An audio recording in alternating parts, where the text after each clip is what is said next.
14 April 2026ला आमच्याकडे एक तक्रार प्राप्त झाली होती. आमच्या हद्दीमध्ये इराणीवाडी लकी हॉटेल या ठिकाणी एक कुटुंब राहतं. आशिया मेमन या गृहिणी आहेत. त्या 14 तारखेला दुपारी 4 वाजता आपल्या घरात झोपल्या होत्या आणि 4:30ला उठून जेव्हा बघितलं तरी दुसऱ्या रूममध्ये जे कपाट होतं त्या कपाटाचा दरवाजा त्यांना उघडा दिसला. कपाटाने उघडून बघितलं त्या कपाटातील बऱ्याचशा वस्तू, ज्या सोन्या चांदीच्या वस्तू, दागिने आणि घड्याळ आणि काही रोख रक्कम ही चोरीला गेल्याची लक्षात आलं. त्यांनी ही गोष्ट त्यांच्या नवऱ्याला सांगितली. नवरा आणि ते दोघे आमच्याकडे आले. तक्रार दाखल केली आम्ही.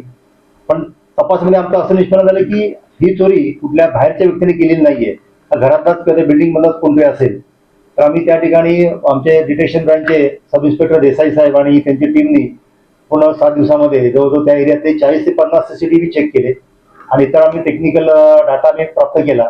त्याच्यावर असं निष्पन्न झालं की चोरी झाली त्यावेळेला या महिलाचा जो धीर आहे त्याचं नाव आहे नोमान ताजानी आणि त्याचा मित्र अमान शेख. हे दोघं जण त्या वेळेला त्या बिल्डिंगमध्ये येताना व जाताना दिसत आहे.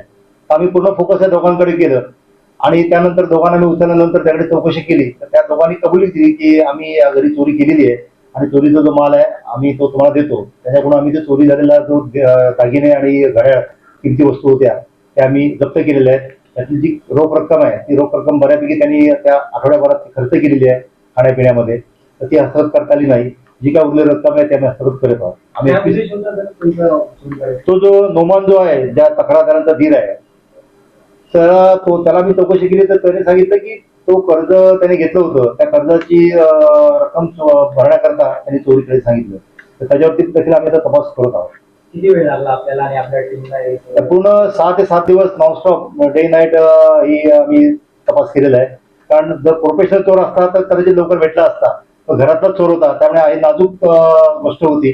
त्यामुळे जरा आम्हाला वेळ लागला. पण पूर्णपणे जवळजवळ 3.5 लाखापैकी आम्ही 3.5 लाखाचा माल हस्तगत केलेला आहे आणि ते दोन्ही आरोपी जे आहेत सध्या आमच्या रिमांडमध्ये आहेत आणि अधिक चौकशी आमची तपास चालू आहे. या चोरीनंतर आपण जनतेला काय आवाहन करू इच्छिता? माझं असं आव्हान राहील की आपलं जे काही किमती साहित्य, दागिने असेल किंवा इतर व्हॅल्युएबल गोष्ट असतील त्या तुम्ही अशा ठिकाणी ठेवा की त्या ठिकाणी अगदी इझी कोणाला ऍक्सेस मिळणार नाही किंवा ती कोणाच्या हातात लागणार नाही.